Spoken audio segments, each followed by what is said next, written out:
I had exactly 47 minutes before my father's security team realized I wasn't in the bridal suite having my makeup retouched.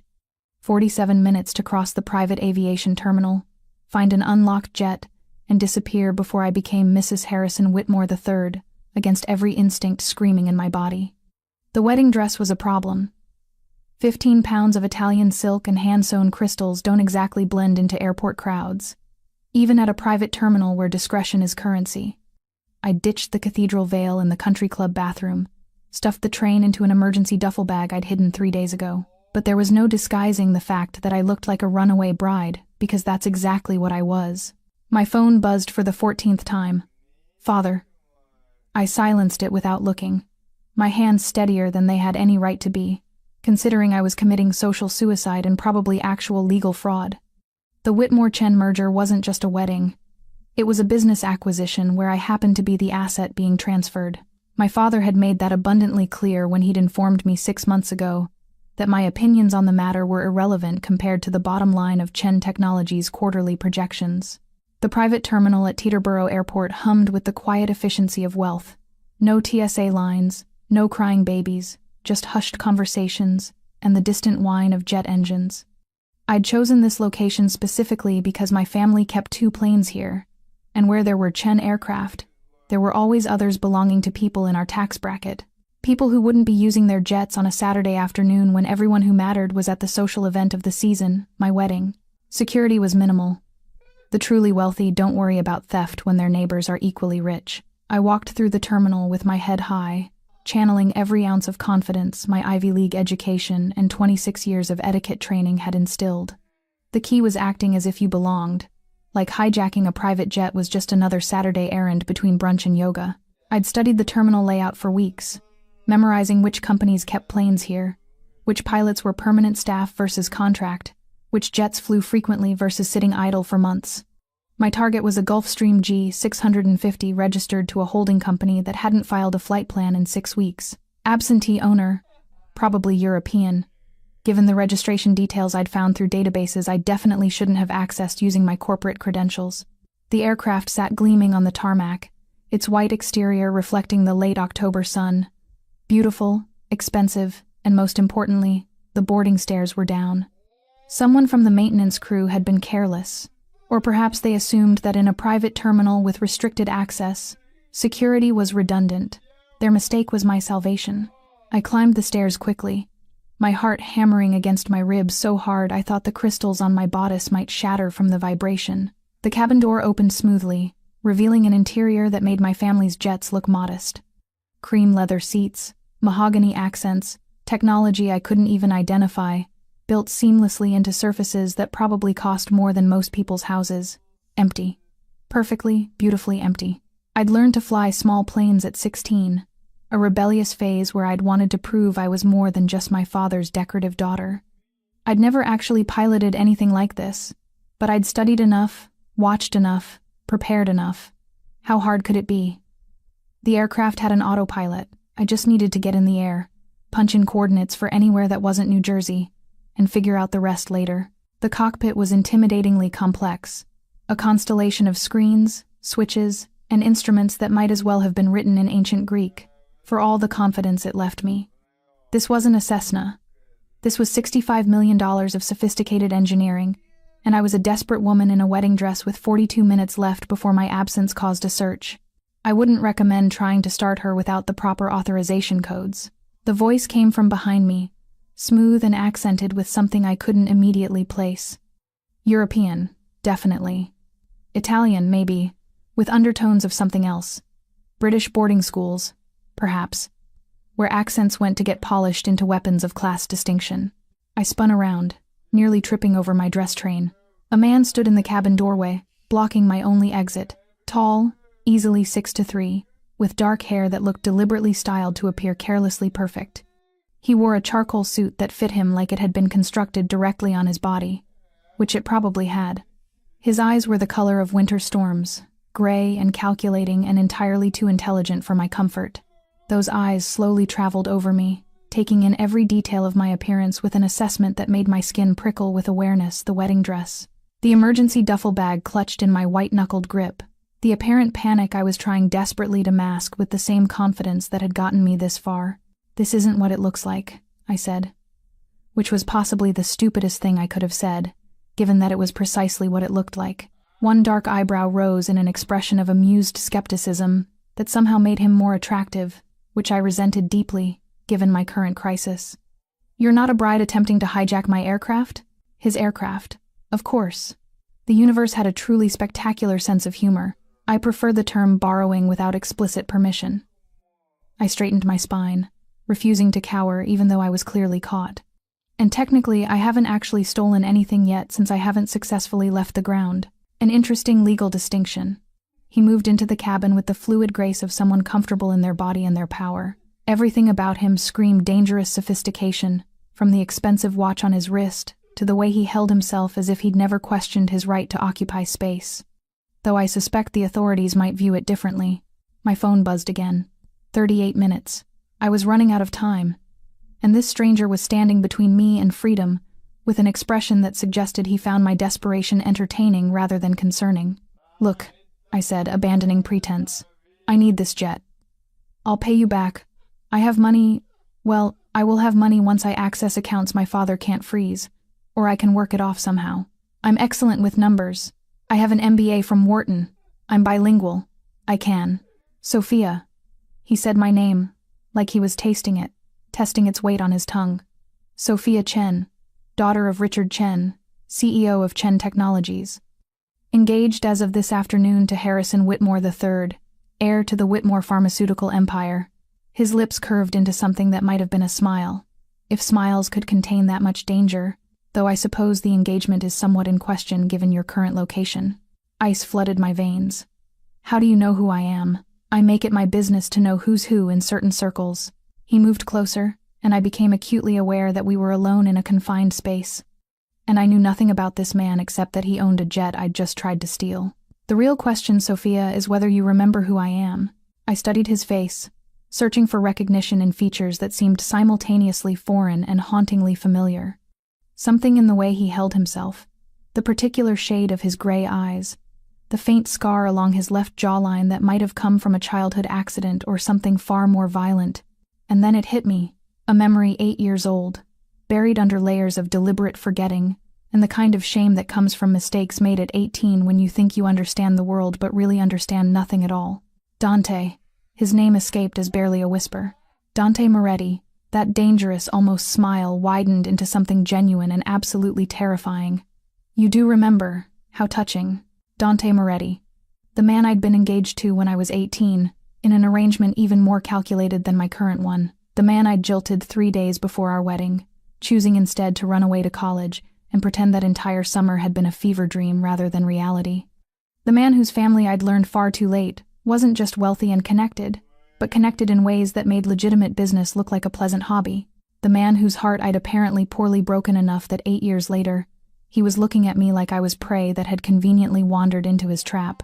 "This is quite the reunion," he said softly, and something in his tone made my pulse spike with equal parts fear and something I refused to acknowledge as attraction. "Tell me, Sophia, why should I help you escape another wedding when you didn't afford me the same courtesy?" The silence in the cabin stretched between us like a physical thing, heavy with 8 years of unspoken history and the weight of decisions that had shaped both our lives in ways I was only beginning to understand. Dante stood there, perfectly still, perfectly controlled. At the same time, my mind raced through possibilities and consequences, and the dawning realization that of all the private jets in all the terminals in the world, I'd chosen to hijack the one belonging to the man I'd abandoned without explanation or apology. "I was 18, I said finally, hating how defensive I sounded. "I didn't understand what I was agreeing to. What your family actually did. What that marriage would have made me complicit in." Complicit.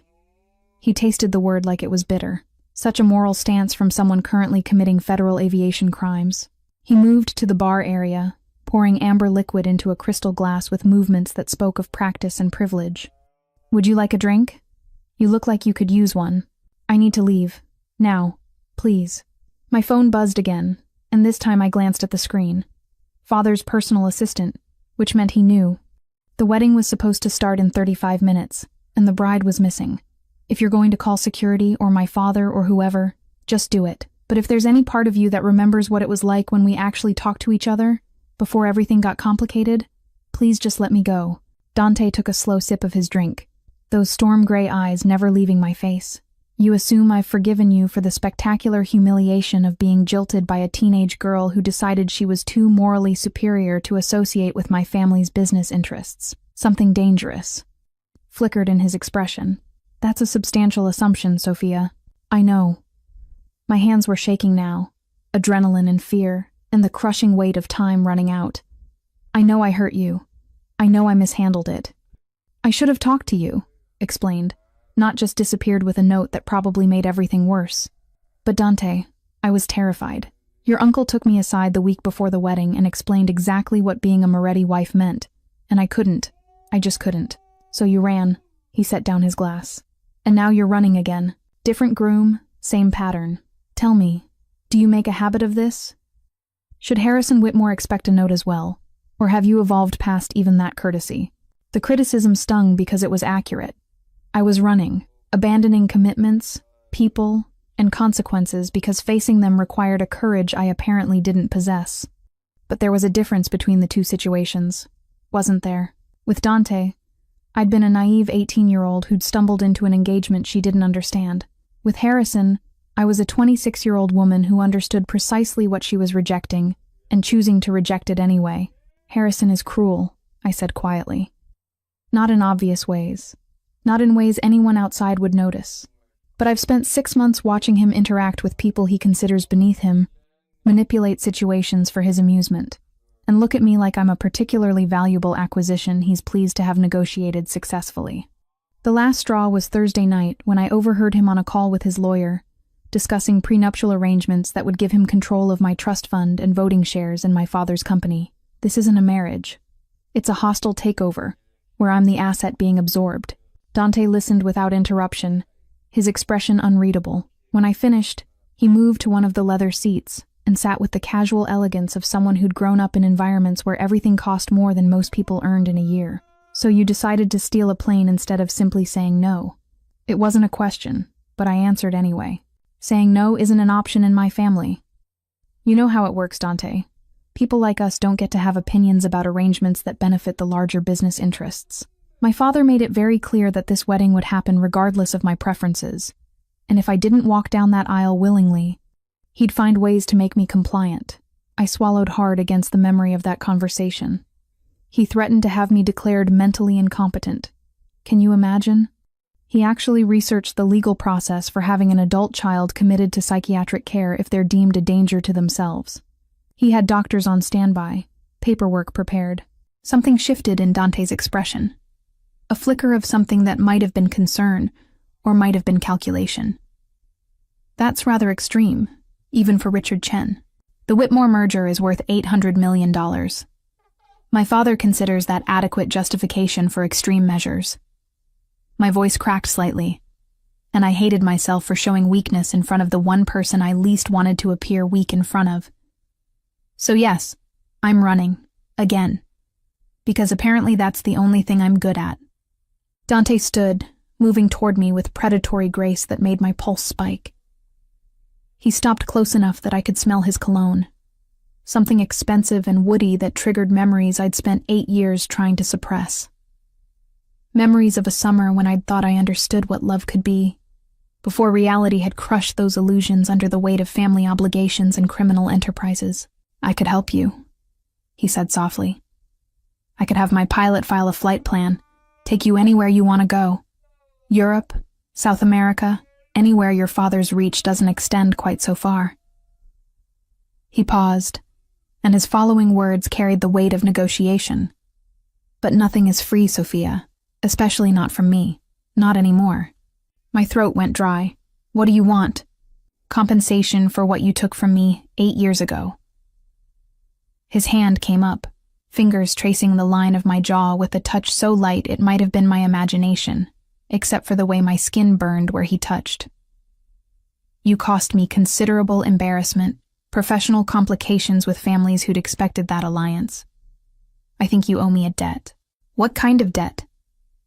I forced myself to meet his eyes, not to flinch away from the intensity I found there. 3 months, Dante said. You give me 3 months of your time, playing the role you abandoned 8 years ago. Be seen with me at events. Let people know that Sophia Chen chose me over Harrison Whitmore. Rehabilitate the reputation you damaged when you walked away.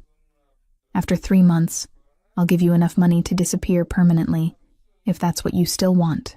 The proposal hung in the air between us, weighted with implications I was only beginning to process. 3 months pretending to be Dante Moretti's partner in exchange for freedom and financial independence. It should have been an easy decision. A temporary arrangement, vastly preferable to a lifetime shackled to Harrison Whitmore's calculated cruelty. But nothing involving Dante had ever been simple, and I suspected 8 years hadn't changed that fundamental truth. You want me to be your fake girlfriend, I said slowly, testing the words for hidden traps. For 3 months, in exchange for transportation away from here and enough money to start over somewhere, my father can't control me. Not fake. Dante's correction was sharp. Real in every way that matters publicly. We attend events together, you live in my residence, and we present as a committed couple to anyone who asks. What happens privately is negotiable, but the public performance must be convincing. His fingers still rested against my jaw, thumb brushing my cheekbone with unsettling familiarity. Your father will be furious. Harrison will be humiliated, and I will have reclaimed something of what you took from me. Everyone gets what they want.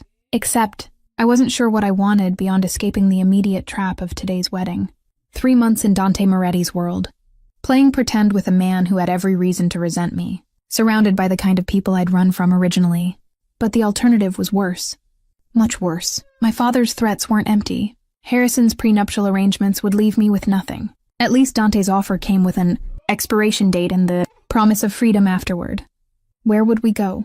I asked, which wasn't agreement but wasn't refusal either. My father has connections everywhere. He'll come looking. Let him look. Dante's smile carried dark amusement. Your father's influence is substantial in certain circles, but those circles don't overlap with mine as much as you might think. The legitimate business world and the world I operate in have different rules, different power structures. Richard Chen might be able to leverage politicians and corporate boards, but he can't touch me. Not without risking exposure of certain business dealings. He'd prefer remain private. The implication was clear. Dante had information on my father, leverage that would keep him from interfering. It should have troubled me more that he'd apparently been collecting intelligence on my family. Still, given my current circumstances, I found it oddly reassuring, enemy of my enemy and all that. What about after? I pressed. After 3 months, you just let me walk away? No strings, no obligations, no debt collectors showing up wherever I settle demanding payment? After 3 months, you're free. Dante's hand dropped away from my face, and he stepped back, giving me space to breathe and think.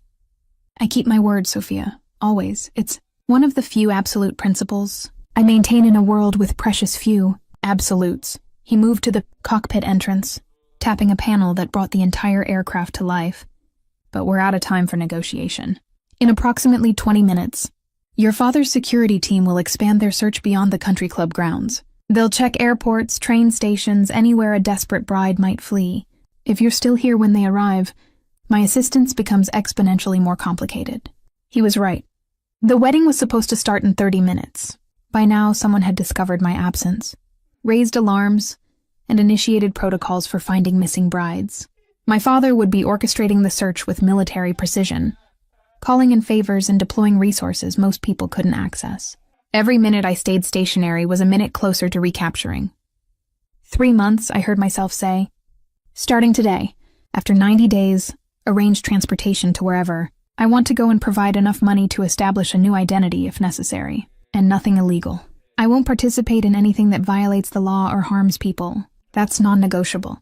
Dante's expression suggested he found my moral stipulations amusing, given that I'd just attempted aircraft theft, but he nodded. Agreed. However, I should mention that legal and illegal can be highly subjective concepts, depending on jurisdiction and circumstances.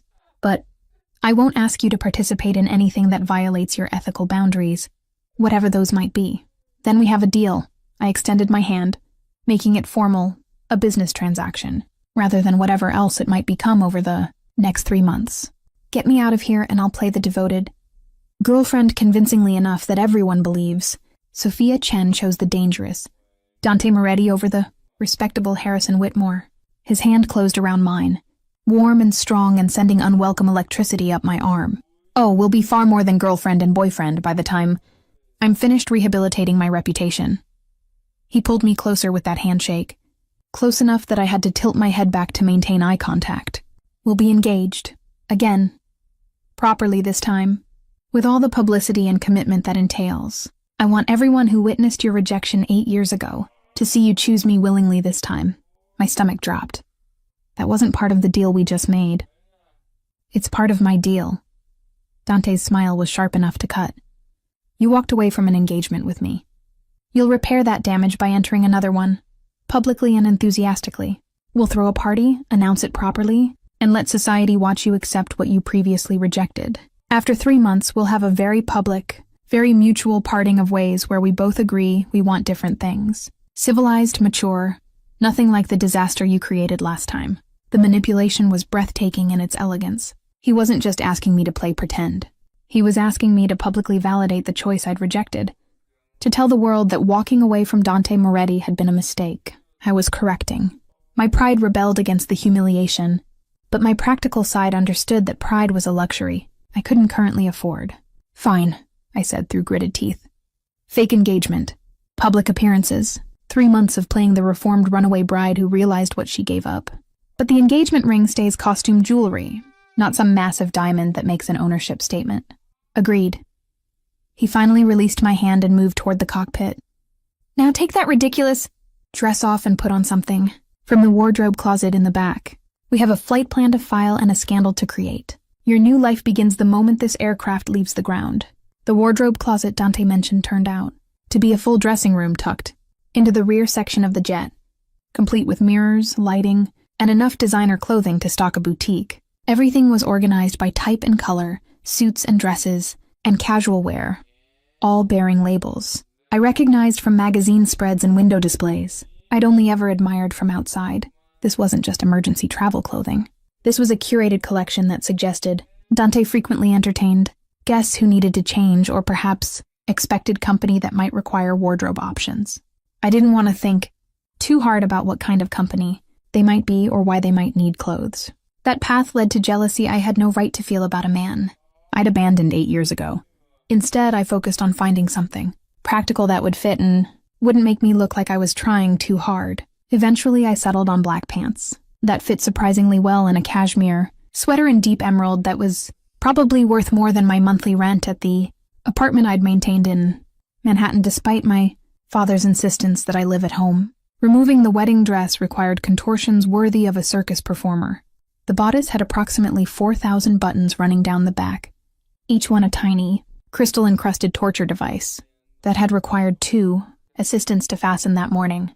I managed about 30 before accepting defeat and returning to the main cabin, where Dante was speaking rapid Italian into a phone while simultaneously entering coordinates into the cockpit navigation system.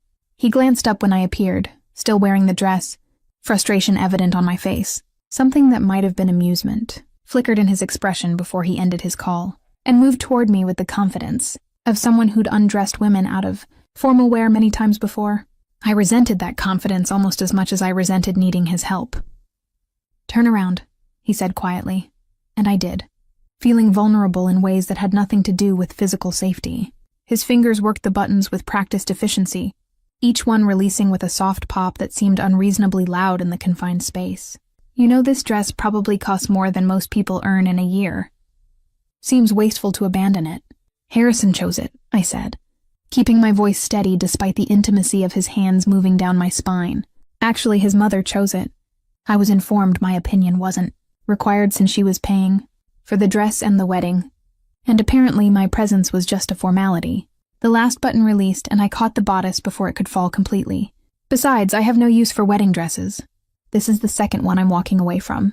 Maybe I should start a museum. The Museum of Matrimonial Failure. Dante stepped back, giving me space to escape to the dressing room. Catchy. You could charge admission, though I suspect your father would object to his daughter profiting from scandal. My father objects to most things I do. I called back while wrestling myself out of the dress and into the borrowed clothes. The only time he approves is when I'm being obedient and profitable, preferably simultaneously. The pants fit perfectly, which should have been impossible given that Dante couldn't have known. I'd show up today attempting to hijack his jet unless he'd known, unless this entire situation was less of a coincidence than I'd assumed. Dante, why do you have women's clothing in my size readily available on your aircraft? Silence from the main cabin, long enough that I finished dressing and emerged to find him leaning against the bar, that unreadable expression back in place. I had Sophia Chen's measurements on file, he said finally. From 8 years ago when we were planning a wedding, I updated the sizes based on publicly available photographs from various charity, events and social functions you've attended over the years. Call it insurance against the possibility that history might repeat itself in interesting ways. The admission should have terrified me. He'd been tracking me, monitoring me, maintaining detailed, enough information to stock his jet with, clothes that would fit if I ever needed them. But beneath the fear was something else. Something uncomfortably warm that felt like being noticed, being remembered, being important enough to plan for even after I'd hurt him. That's either incredibly thoughtful or incredibly disturbing, I said, moving to where he stood. I haven't decided which. Why not both? His smile carried that dangerous edge again.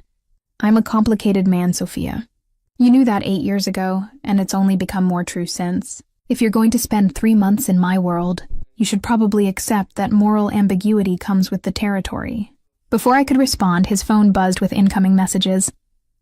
He glanced at the screen, and something in his expression shifted. We need to leave now. Your father just activated his full security protocol. They're canvassing all private terminals in a 50-mile radius, and he's called in favors with local law enforcement. We have maybe 10 minutes before this location gets flagged. My mouth went dry. Can we actually get clearance to take off that quickly? Don't you need to file flight plans and get permission from air traffic control? Already done. Dante moved to the cabin door, sealing it with a pneumatic hiss. I filed a flight plan 20 minutes ago while you were deciding whether to trust me. We're cleared for immediate departure to a private airfield in the Adirondacks. Remote, no commercial traffic. Owned by associates who don't ask. Questions? He gestured toward one of the seats. Buckle in, and Sophia, whatever happens over the next 3 months, remember this was your choice. You came to me for help. What that help costs is just the price of doing business with people like us. I strapped into the leather seat, watching through the window as the ground crew removed the boarding stairs and prepared for departure. Everything was happening so fast, too fast to process fully. An hour ago, I'd been standing in a bridal suite, staring at my reflection and wondering if I dared to run. Now I was strapped into a stolen jet. Actually, Dante's jet, preparing to disappear with a man. I'd jilted years ago into a life I couldn't begin to predict. The engines roared to life, powerful enough that I felt the vibration in my bones. Dante slid into the pilot's seat with the ease of someone who'd flown this aircraft countless times, his hands moving across controls with practiced precision. I'd forgotten he knew how to fly, forgotten a lot of things about him in the years. I'd spent trying to forget everything. You're actually piloting this yourself, I said, surprised. I assumed you'd have someone else do that. I like being in control, he replied without looking back. Delegating to pilots means trusting someone else with my life, and trust is still not my strongest quality. The jet began moving, taxiing toward the runway with smooth acceleration. Besides, some things are too important to leave in other people's hands. Your escape definitely qualifies. Through the window, I watched the terminal building recede, then saw the flash of security. Vehicles arriving at the entrance. Close, we'd been so close to getting caught. But Dante had planned well, moved quickly, and understood the timing in ways that suggested he'd orchestrated escapes before. The realization should have concerned me more than it did. The jet lifted off with the kind of smooth power that only excessive wealth could buy, leaving behind the chaos I'd created and carrying me toward an uncertain future that somehow felt less terrifying than the inevitable disaster I'd just escaped. Below, New Jersey sprawled in the late afternoon light, and somewhere down there, my father was realizing his carefully orchestrated business merger had just collapsed, because his daughter had finally found the courage to choose herself over family obligation. The guilt would come later, I was certain. But right now, all I felt was the fierce exhilaration of having actually done it. I'd run and I'd gotten away. Dante handled the aircraft, with competence that shouldn't have been attractive, but was. His attention was focused on the instruments and on communication, with air traffic control. At the same time, I sat in the cabin trying to process the magnitude of what I'd just agreed to. 3 months with Dante Moretti. 3 months pretending we were in love, engaged again, rewriting the narrative of our failed first attempt. 3 months in a world I'd deliberately walked away from because it terrified me. But 3 months was finite. 3 months had an ending.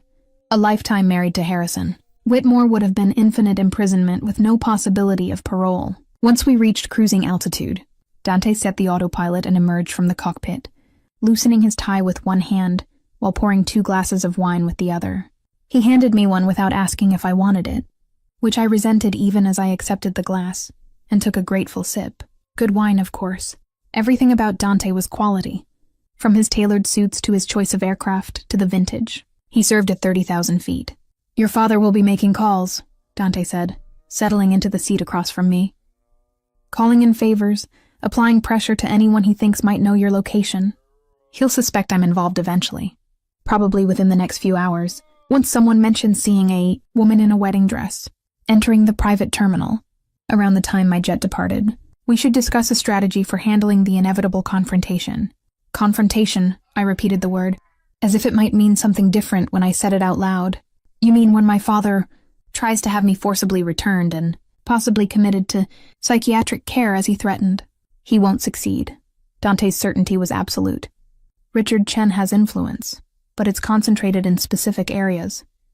Technology, manufacturing, and certain political connections that benefit his business interests. He doesn't have a reach into the world I occupy.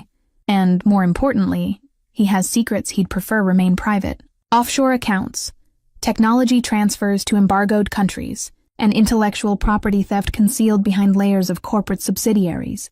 I've spent years collecting insurance against people like your father. He makes a move against me, and everything I know becomes public." The casual revelation that Dante had been gathering intelligence on my family for years should have disturbed me more than it did. Instead, I found myself grateful for his paranoia and preparation. "You've been investigating my father? Why?" "We haven't had contact in 8 years. Because you were mine first." The possessiveness in his tone made my pulse spike. "Because when you left, I wanted to understand what had enough power to make you walk away from everything we'd planned. The investigation into your family started with anger, a need to find leverage in case you ever returned. It evolved into something more comprehensive when I realized how deeply your father controlled your life." He took a slow sip of wine, watching me over the rim. "Did you know he's been monitoring your communications for years? Phone calls, emails, text messages, everything filtered through software that alerts him to keywords and content he considers problematic. You've been under surveillance in your own life, Sophia." My stomach turned over. I'd suspected but hadn't wanted to confirm. The way conversations I'd had privately would somehow reach my father's ears. How job opportunities I'd pursued quietly would mysteriously evaporate. The boyfriend I'd dated briefly in graduate school, who'd suddenly ended things after my father invited him to lunch. I'd attributed it to my father's general controlling nature. But systematic surveillance was darker than I'd let myself acknowledge. "How long have you known about that?" I asked quietly. 3 years? Dante set down his glass. I had someone penetrate his security systems, trace the data flows, identify what information he was collecting, and how he was using it. I thought about telling you, reaching out, but we hadn't spoken since you disappeared. I wasn't sure if you'd believe me or think I was manufacturing evidence to turn you against your family. I would have believed you. The truth of it surprised me. Despite everything, despite the years and the distance and the manner of our separation, some part of me had never stopped trusting Dante. Not about the big things, the essential things. I might not have wanted to believe it, but I would have. Would you have left him sooner if you'd known? Dante leaned forward, elbows on his knees, close enough that I could see the flecks of darker gray in his eyes. Would it have changed anything about these past 8 years? Or would you have just found new ways to rationalize staying? The question cut because it forced me to confront my own complicity in my captivity. I'd stayed in my father's house, worked at his company, and allowed him to arrange my engagement to Harrison because, for some reason, I believed I owed him that obedience. He'd raised me alone after my mother died when I was 6. He'd provided everything money could buy: education, travel, and opportunities most people only dreamed about. The cost was my autonomy, but until recently, I'd convinced myself that was a fair trade. I don't know, I admitted. Maybe I needed to get to this point, where the cost became undeniably too high before I could actually leave. Or maybe I'm just a coward who needed 8 years to find the courage that other people are born with. You're not a coward. Dante's hand covered mine where it rested on the armrest. Cowards don't hijack private jets. Cowards don't walk away from billion-dollar weddings. Cowards don't negotiate with men like me when they're desperate and vulnerable. His thumb traced circles on my wrist, and I wondered if he could feel my pulse racing under his touch. You're reckless and stubborn and apparently incapable of making decisions that don't spectacularly upend your entire life, but you're not a coward. That might be the nicest thing anyone said to me in months, I said, trying for humor to cut the tension building between us. Which is either a compliment to you or a damning indictment of my social circle. Probably both. He released my hand, and I tried not to feel disappointed by the loss of contact. We'll be landing in about 40 minutes. The property where we're staying is remote, fully staffed and secure enough that your father's people won't be able to approach. Without significant warning, we'll spend tonight settling in, and tomorrow we'll begin the public relations campaign. Photographs that somehow leak to gossip sites. Carefully orchestrated sightings at the right restaurants. Maybe an interview where you discuss finally choosing happiness over family obligation. The plan made sense from a strategic standpoint, but something about it felt manipulative in ways I hadn't fully considered when agreeing to this arrangement. You've thought about this extensively. How long have you been planning this scenario? Since the moment I learned about your engagement to Harrison Whitmore 6 months ago. Dante's admission was matter of fact. I considered various approaches, disrupting the wedding directly and convincing your father that the merger was financially disadvantageous, making Harrison unsuitable through various means. I won't detail them, but all of those required me to act on your behalf without your consent, and I've learned that rarely ends well. His smile was sharp. Then you showed up today, desperate and beautiful and trying to steal my jet. Sometimes the universe provides opportunities better than anything planning could create, so this was all calculated. I wasn't sure if I felt betrayed or impressed. The clothes in my size, the rapid departure, even being at the terminal today. You knew I might run, and you positioned yourself to be there when I did. I knew you'd run eventually. Dante stood, moving to refresh his wine. Harrison, Whitmore is exactly the kind of man who brings out rebellion in women with spirit, and you've always had more spirit than you let most people see. I just made certain that when you finally broke, I'd be the one offering shelter from the consequences. The private airfield in the Adirondacks was exactly as remote as Dante had promised. A single runway carved into dense forest with no terminal building, just a hangar and a small operations office that looked more like a hunting cabin than aviation infrastructure. 2 black SUVs waited on the tarmac, engines running, flanked by men who stood with the particular alertness of professional security. This was Dante's world, efficient and controlled, and vaguely threatening in ways polite society never openly acknowledged. Dante handled the landing with the same competence he brought to everything else. The jet touching down so smoothly I barely felt the transition from air to ground. By the time we taxied to a stop, one of the SUVs had pulled alongside, and a man I didn't recognize was opening the cabin door before. Dante had even finished his post-flight checks. Everything moved with choreographed precision, speaking of practice and protocol. Welcome back, Mr. Moretti. The man was mid-40s, military bearing, with the kind of face that suggested he'd seen things most people only experienced in nightmares. The estate is prepared, and we've implemented the security protocols you specified. No unauthorized access within a 3-mile radius, and we have surveillance on all approach roads. His gaze flickered to me briefly, assessing without judgment. Miss Chen, I'm Marcus Vale, head of Mr. Moretti's personal security. If you need anything during your stay, please don't hesitate to ask. Thank you, I managed, feeling absurdly like I should be more concerned about needing personal security, teams and surveillance protocols. But exhaustion was setting in. The adrenaline that had carried me through the escape was finally depleting, leaving behind the hollow awareness that my entire life had changed, in the span of hours, and that there was no going back. The drive to Dante's estate took 20 minutes along winding roads that climbed higher into the mountains, autumn foliage creating tunnels of red and gold that would have been beautiful if I'd had the emotional capacity to appreciate beauty. Instead, I sat in silence, watching the trees pass and trying not to think about what my father was doing, what Harrison was saying. what the guests at the failed wedding thought when they realized the bride had disappeared. Social media was probably exploding with speculation. By tomorrow, I'd be a trending topic, a cautionary tale, possibly a meme. The estate emerged from the forest like something out of a Gothic novel, all stone and glass and dramatic architecture that felt both modern and timeless. It sprawled across the mountainside, multiple levels built to follow the terrain, with floor-to-ceiling windows offering views of wilderness that stretched to the horizon. This wasn't just a house. This was a fortress disguised as luxury, and I suspected the security measures were far more sophisticated than Marcus's polite overview had suggested. It's beautiful, I said, because it was, and because silence felt awkward after 40 minutes of mostly not talking. How long have you owned it? 5 years. Dante guided me through the front entrance into a foyer with ceilings that soared 2 stories. I bought it after a business deal went particularly well, and I decided I needed somewhere completely disconnected from the normal operations. No neighbors for miles, no casual visitors, just space to think without the constant pressure of being available. He led me deeper, into the house, past rooms decorated with taste that suggested professional help, but enough personal touches to feel lived in. You'll have your own suite on the 2nd floor. Privacy when you want it, but we'll need to share common spaces convincingly in case anyone tries to investigate our living arrangements. You think my father will send people here? The thought made my skin crawl. How would he even find this location? Richard Chen has resources. Dante stopped at the base of a curved staircase. He'll start with my known properties in New York and New Jersey. Work outward from there. This location is buried under enough corporate layers that tracing it'll take time.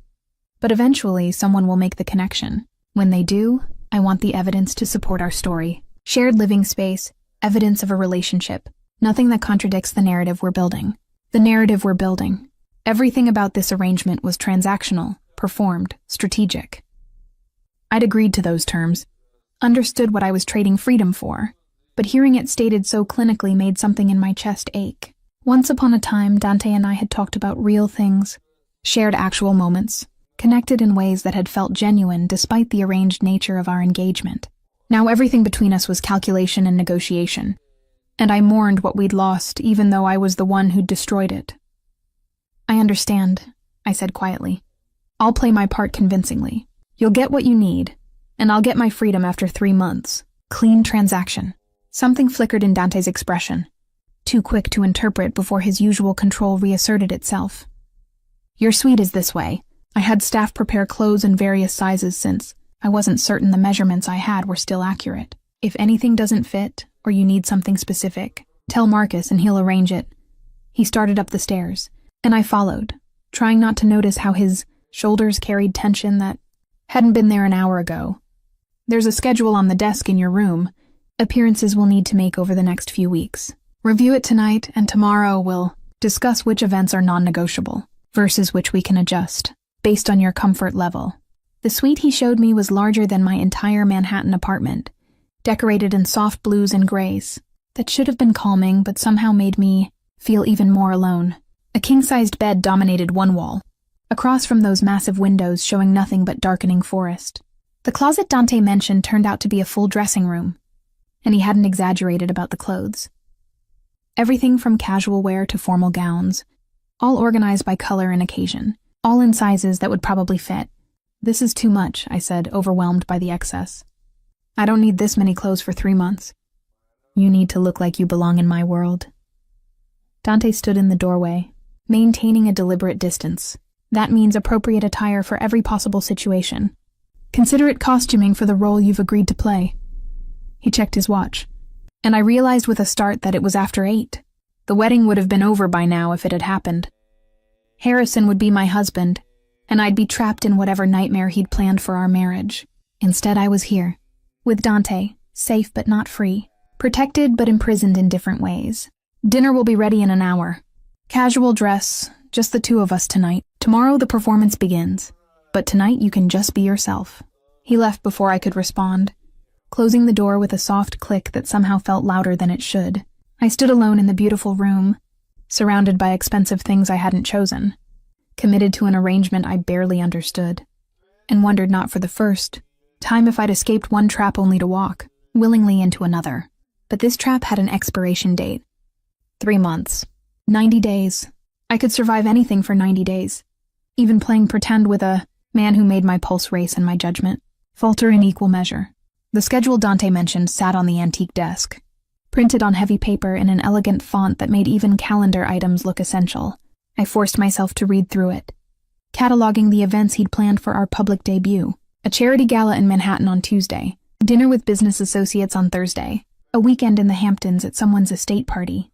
Each appearance was carefully chosen for maximum visibility among the right people, the ones who remembered 8 years ago when I'd jilted Dante Moretti days before our wedding, the ones who would find it fascinating that Sophia Chen had chosen him over Harrison Whitmore, the ones whose gossip and speculation would spread the narrative Dante wanted circulated. I should have felt more manipulated by the thoroughness of his planning.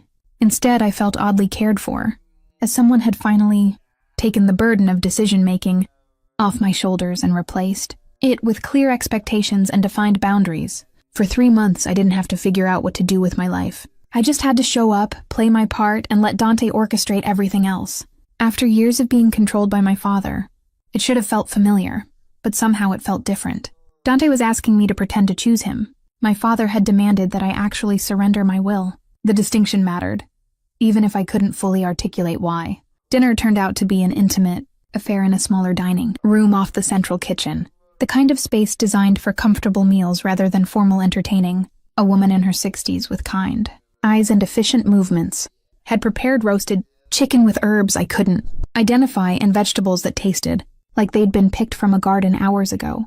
She introduced herself as Mrs. Chen, no relation to my family, she assured me with a smile, and explained she'd been managing Dante's household for 3 years and asked if I'd please let her know if there was anything she didn't eat or any preferences she should accommodate. The normalcy of it disoriented me.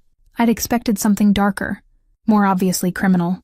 Staff who looked like they belonged in Mafia films rather than this grandmother figure who asked about dietary restrictions and whether I preferred coffee or tea with breakfast. But perhaps that was the point. Dante's world wasn't the cartoonish violence I'd imagined at 18. It was this: ordinary domestic routines layered over extraordinary circumstances, danger concealed behind pleasant conversations about meal preferences. Dante had changed into dark jeans and a sweater, looking younger without the armor of formal business attire. He'd poured wine again, a different vintage than on the jet, and seemed content to eat in companionable silence while I processed everything. It wasn't until we'd finished the main course that he finally spoke about anything more substantial than complimenting Mrs. Chen's cooking. "Your father made a statement to the press an hour ago," he said, checking his phone briefly before setting it aside. "Very carefully worded. He expressed concern for your well-being, suggested you might have experienced some mental health crisis due to wedding stress, and asked for privacy while the family works through this difficult time. Translation: he's laying groundwork to have you declared incompetent if you resurface, and he's controlling the narrative to minimize damage to his business relationships." The food in my stomach turned to lead. He's actually doing it. The psychiatric commitment threat wasn't just intimidation. "He's exploring options," Dante corrected. "But he can't actually proceed without you being physically present for evaluation, and he can't compel your return without knowing your location. That's why the next few days are critical. We need to establish that you are here voluntarily, in sound mind, and making clear choices about your life. Once we have documentation of that, photographic evidence, witness statements, your father's leverage disappears." Documentation. I turned the word over, understanding what he was really saying. "You mean evidence that I chose to leave with you specifically? That this wasn't kidnapping or coercion, but a deliberate decision to end my engagement and start a relationship with you?" "Exactly." Dante leaned back in his chair, watching me with those storm-gray eyes that saw too much. "Tomorrow we'll do an interview with a journalist I trust, someone who'll ask the right questions and publish the right story. You'll explain that you've been in love with me since our original engagement, that walking away 8 years ago was the biggest mistake of your life, and that when you realized you couldn't marry Harrison, you came to me because you'd never stopped caring." His expression remained neutral, but something in his tone suggested he was testing me. "Can you sell that story convincingly enough that people believe it?" Could I? I'd spent 8 years trying to forget Dante Moretti, burying memories of the summer when I'd thought I understood what wanting someone meant. I told myself the engagement was purely an arrangement, that what I'd felt was just teenage infatuation amplified by proximity and circumstance. but sitting across from him now, watching candlelight play across features that had matured from handsome into devastating. I wasn't certain anymore. What had been real and what had been self-protective fiction. "I can be convincing," I said, which wasn't quite an answer to his question, but was all I could commit to. "What about you? Can you pretend to still care about the girl who humiliated you 8 years ago?" Who says I'd be pretending? The question hung between us, weighted with implications I wasn't ready to explore. Before I could respond, he continued, "You were 18, Sophia. You made a choice that hurt me, yes, but it was probably also the right one for who you were at that age. I've had 8 years to process that anger and move past it. What I feel now is more complicated than resentment." "What do you feel now?" I asked, not sure I wanted the answer, but needing to hear it anyway. Dante stood carrying dishes to the kitchen with the casual domesticity of someone comfortable in his own space. When he returned, he didn't sit down again. Instead, he moved to the windows that showed only darkness and reflected light. "I feel like I've been given a second chance at something I didn't realize I still wanted. I feel like you walking into my jet today was either a cosmic joke or a cosmic gift, and I haven't decided which. I feel like 3 months isn't nearly enough time to figure out what we might have been if circumstances had been different." He turned to face me. "But mostly I feel like you're still terrified of me, of what I represent. And until you stop being afraid, nothing between us can be real." The honesty of it struck me harder than any accusation would have. He was right. I was afraid, had been fearful since the moment I'd learned what his family actually did, what marrying him would have made me complicit in. But the fear had evolved over the years from simple terror into something more nuanced. Fear of wanting something I shouldn't want, someone I shouldn't care about, a life that defied every moral principle I'd tried to build my identity around. "I don't know how to stop being afraid," I admitted quietly. "Not when I don't fully understand what I'm afraid of anymore, and we'll figure it out together." Dante moved back toward the table, but instead of sitting, he extended his hand to me. "Come on. If we're going to convince people we're madly in love, we should probably be able to occupy the same room, without looking like we're negotiating a hostage situation." I took his hand, letting him pull me up, and suddenly we were close enough that I could feel the heat radiating from his body, smell the subtle cologne he wore, and see the exact way his eyes darkened when he looked at me. My breath caught, and I saw him notice. Saw the slight smile that curved his lips in response to my reaction. "This is going to be interesting," he murmured, and I wasn't sure if he meant the next 3 months or the next 3 seconds, because his free hand came up to cup my face, thumb tracing my cheekbone with the same gentleness he'd shown on the jet. "Tell me to stop if this isn't what you want." But I didn't tell him to stop. I couldn't, because despite every rational reason to maintain distance and emotional protection, I wanted this with an intensity that terrified and thrilled me in equal measure.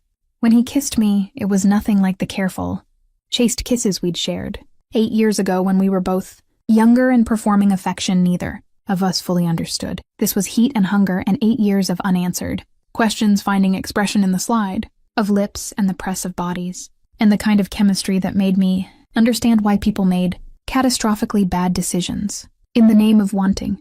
When we finally broke apart, both breathing hard, Dante rested his forehead against mine. "That was not pretend," he said, and it wasn't a question but a statement of fact that I couldn't contradict, because he was absolutely right.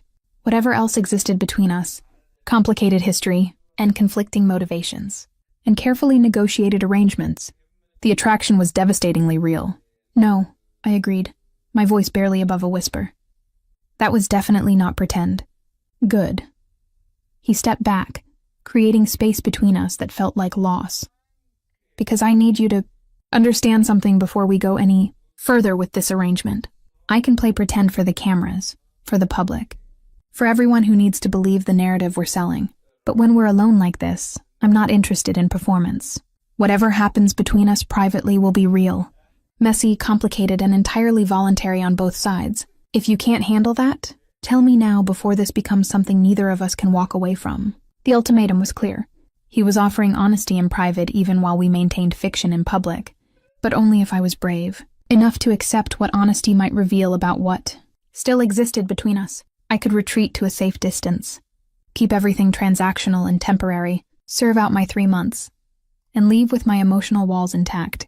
Or I could take the risk, explore what might develop if I stopped being afraid long enough to see what we could become without family obligation, criminal enterprise, and all the baggage that had destroyed us the first time. I don't know if I can handle it, I said honestly. But I want to try. Something in his expression softened, vulnerability showing through the controlled facade he usually maintained. That's all I'm asking, just try. See what happens when you stop, running long enough to actually stand still and look at what's in front of you. The journalist arrived the next morning in a town car that navigated the mountain roads with the confidence of someone who'd visited before. Her name was Isabella Russo, and she had the kind of elegant presence that came from decades of moving through high society while simultaneously documenting its scandals.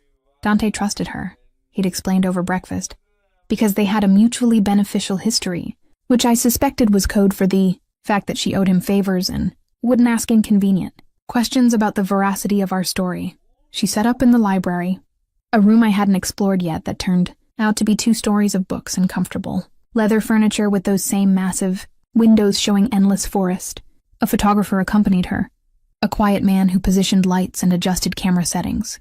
At the same time, Isabella reviewed notes on her tablet and occasionally glanced at me with the assessing gaze of someone cataloging details for later use. Miss Chen, she began once we were settled.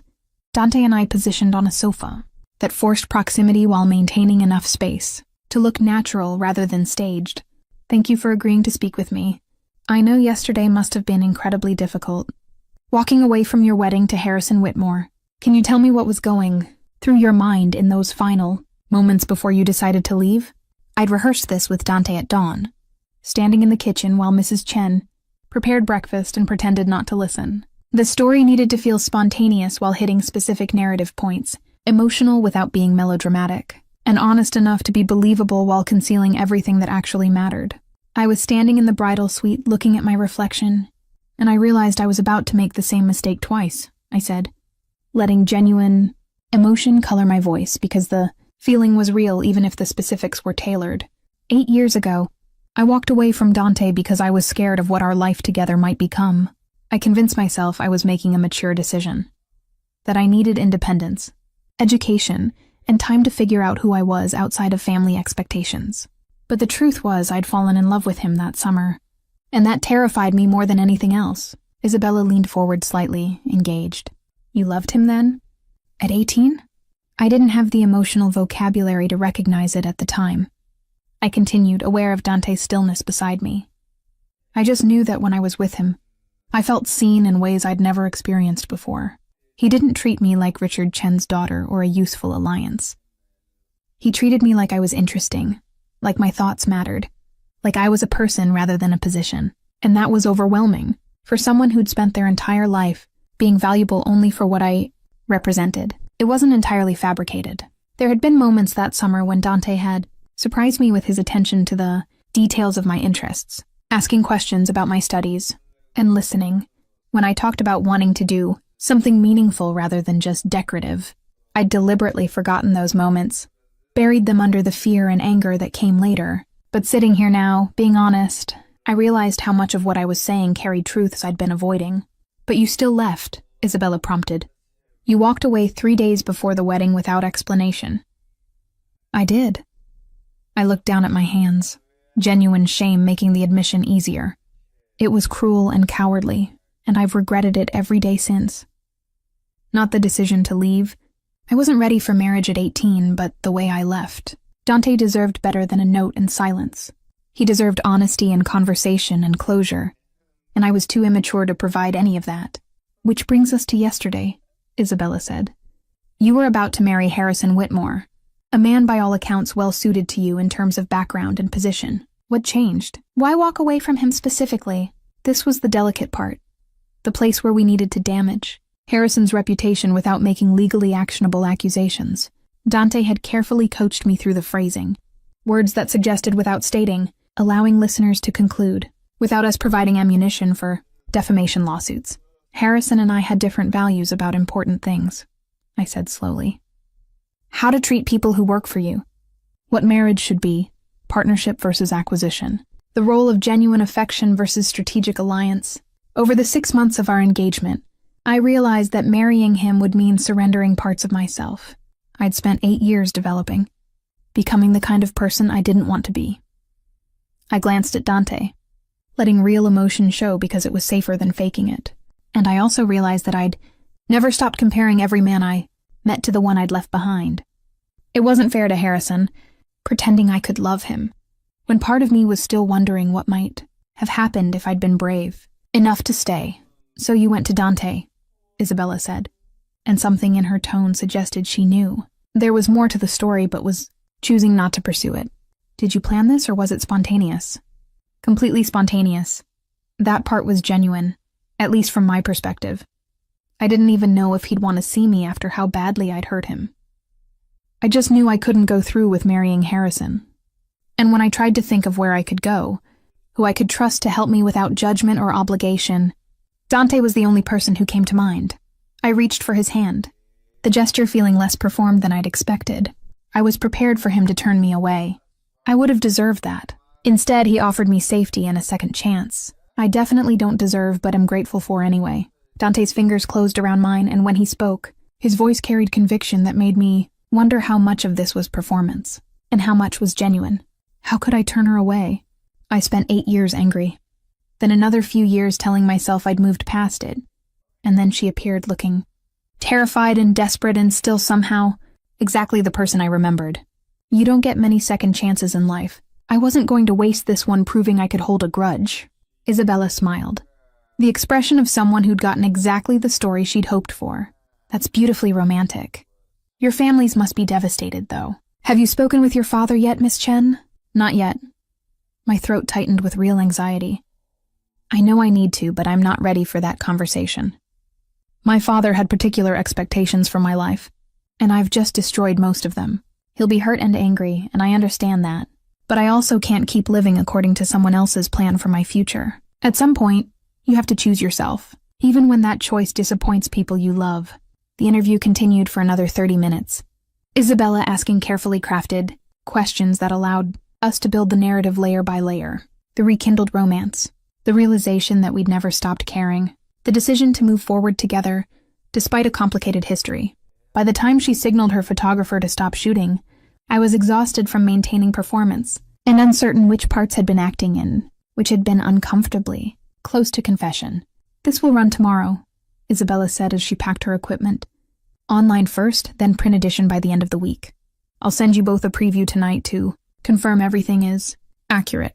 She paused at the door, looking at me with something that might have been sympathy or warning. "Miss Chen, whatever actually happened yesterday, whatever the real story is behind the official narrative, I hope you know what you're doing. Dante is a good man in his own way, but his world isn't kind to people who wander into it unprepared." After she left, the house felt too quiet. The performance over, but the consequences just beginning. I stood at the library windows, watching the afternoon light filter through autumn leaves, trying to reconcile the story we'd just told with the truth. I barely understood myself. "You were very convincing," Dante said from behind me, close enough that I felt his presence without him touching me. Almost too convincing. I found myself believing you meant some of those things. Maybe I did mean some of them. I turned to face him, tired of pretending I had clarity about my own motivations. Maybe the best lies are the ones built on truth. I don't know anymore what I actually feel versus what I'm supposed to feel versus what's convenient to feel given our arrangement. Then stop trying to figure it out. He moved closer, hands settling on my waist with possessive certainty. Stop analyzing and categorizing and trying to make sense of something that doesn't need to make sense. We have chemistry, we have history, and we have 3 months to explore what that means without the pressure of forever. Can't that be enough for now? The article went live at 6 the next morning, and by 7, my phone had exploded with notifications I couldn't bring myself to check. Dante's publicist had created a new social media presence for me overnight, accounts that positioned me as sophisticated and independent rather than a rebellious daughter or runaway bride. The photos from yesterday's interview were stunning, professionally lit and edited to make us look like we belonged in lifestyle magazines, which I suppose was the point. We looked happy, connected, like two people who'd found their way back to each other against impossible odds. The comments section was predictably chaotic, split between those who found the story romantic and those who thought I was selfish and impulsive. It proved that wealthy people lived by different rules than the rest of the population. They weren't entirely wrong about that last part. Normal people didn't hijack private jets or negotiate 3-month fake engagements with former fiancé who happened to operate in morally gray areas of business and law. Normal people dealt with their problems through therapy and honest conversations and incremental life changes, not dramatic escapes and calculated public relations campaigns. But I'd stopped being normal the moment I was born into Richard Chen's world, and pretending otherwise was a luxury I'd never actually possessed. Dante found me in the kitchen, nursing coffee and scrolling through commentary from strangers who felt entitled to opinions about my life choices. He looked frustratingly well-rested and put together in running clothes that suggested he'd already been up for hours, exercising or working or doing whatever powerful men did at dawn when the rest of the world was still sleeping. "You need to stop reading those," he said, taking the phone from my hands with gentle authority. "Other people's opinions about your life are irrelevant noise. The only people whose perspectives matter are yours and occasionally mine, since I'm the one helping you navigate the consequences of your choices." "My father called 17 times, I said, nodding toward where Dante had set my phone on the counter. "Also, my former assistant, 3 people I went to college with, and someone from a tabloid offering money for an exclusive about what Harrison was really like behind closed doors. Oh, and Harrison himself left a voicemail I haven't listened to yet because I'm apparently still a coward about confrontation." "You're not a coward. You're emotionally exhausted from dismantling your entire life in 48 hours. Dante poured his own coffee, leaning against the counter with the casual confidence of someone comfortable in their own space. "But you do need to deal with your father eventually. Not today, you're not ready, but soon. The longer you avoid that conversation, the more leverage he accumulates to control the narrative." The thought of actually speaking to my father made my stomach turn over. I could imagine his disappointment, his barely controlled fury, the way he'd explain calmly and rationally why I'd just destroyed everything he'd built, how my selfishness had embarrassed the family and damaged business relationships that took decades to cultivate. He'd deploy guilt like a weapon, reminding me of everything he'd sacrificed raising me alone, every advantage he'd provided, every opportunity I was now squandering, because I couldn't be mature enough to honor my commitments. What if he's right? The question escaped before I could stop it. What if I am just a spoiled child, throwing a tantrum because I don't want to do what's expected of me? People make marriages work all the time without love. Maybe I could have learned to tolerate Harrison, found ways to make that life bearable. Maybe running was just the easy choice. And I'm not strong enough for the hard one. Dante set down his coffee with deliberate care, then moved to where I sat, turning my chair so I had to face him. "Listen to me very carefully, Sophia. Your father has spent your entire life conditioning you to doubt your own instincts, to believe that his judgment is superior to yours, that autonomy is selfishness, and obedience is maturity. That's not parenting. It's psychological manipulation designed to maintain control, and it worked brilliantly until you finally developed enough sense of self to recognize that tolerating abuse, emotional or otherwise, isn't a strength. It's surrender. Harrison wasn't abusive," I protested weakly. "He was just cold, calculating. It's not the same thing, isn't it?" Dante's expression suggested he knew more than he was saying. "Sophia, I had Harrison Whitmore investigated the moment your engagement was announced. Do you want to know what I found? 3 previous relationships, all with women from appropriate families, all ending with mysterious NDAs and substantial financial settlements. 2 complaints were filed with his company's human resources department by female employees, both of which were resolved quietly through legal teams before anything became public record, and multiple reports from people who've worked with him describing a pattern of behavior toward women that suggests he views them as objects to acquire and control rather than human beings deserving respect. The information settled over me like ice water. Why didn't you tell me this before? Would you have believed me? Or would you have assumed I was manufacturing evidence to turn you against him because I wanted you back?" Dante's thumb traced my jawline. "You needed to reach your own conclusions about Harrison. My job was just to be available when you finally did." He was right, as much as I wanted to argue otherwise. If Dante had approached me months ago with allegations about Harrison, I would have dismissed them as jealousy or manipulation. I'd needed to see Harrison's true nature myself, feel the growing discomfort in my gut, and reach the breaking point on my own. Dante had just positioned himself to catch me when I finally fell. "So what happens now?" I asked. "We've told the public story, given them the romantic narrative they want. What's the next move in your carefully orchestrated plan?" "Now we sell it," Dante said. Tonight there's a charity gala in Manhattan. Very high profile. Exactly the kind of event where we need to be seen together. Harrison will probably be there, and definitely people who attended your wedding before realizing there wouldn't be one. We walk in together, completely comfortable with each other, unbothered by the attention and speculation. We dance, we laugh. We make it clear that this isn't some impulsive mistake you're already regretting, but a deliberate choice you're confident about. The thought of facing those people, enduring their judgment, curiosity, and barely concealed delight at scandal, made my anxiety spike. But it was also necessary. If we were going to make this arrangement work, if I was going to maintain any agency over my own narrative, I couldn't hide in Dante's mountain estate forever. What should I wear? The question felt absurdly practical given the emotional weight of everything else. But focusing on concrete details was easier than processing the larger implications. Something that makes you feel powerful, Dante said.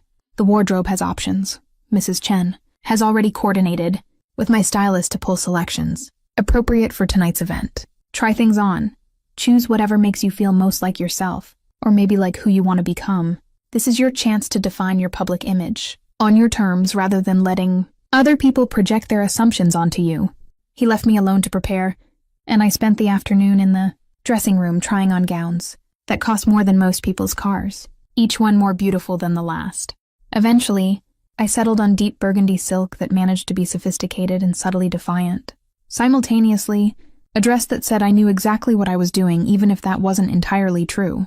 The stylist Dante mentioned appeared to magically do my hair and makeup, transforming me from an exhausted runaway into someone who looked confident, elegant, and completely unbothered by the chaos I'd created. By the time I descended the stairs, where Dante waited in a tuxedo that should have been illegal for how well it fit him, I almost believed my own performance. I looked like someone who'd made deliberate choices and would face consequences without apology. I looked like I belonged in Dante, Moretti's world, rather than stumbling through it terrified and uncertain. "You're stunning," he said. And something in his expression suggested he wasn't just evaluating my appearance but seeing something more profound. "Are you ready for this?" "No," I admitted. "But I'm doing it anyway." "That's growth, right?" His smile was genuine, warm in ways I hadn't seen since we were younger and less complicated. That's exactly what growth looks like. Come on, let's go remind New York society why they should never underestimate Sophia Chen. The drive to Manhattan took 3 hours, time we spent in comfortable silence, broken occasionally by Dante briefing me on who would attend tonight and which conversations required careful navigation versus which people we could safely ignore.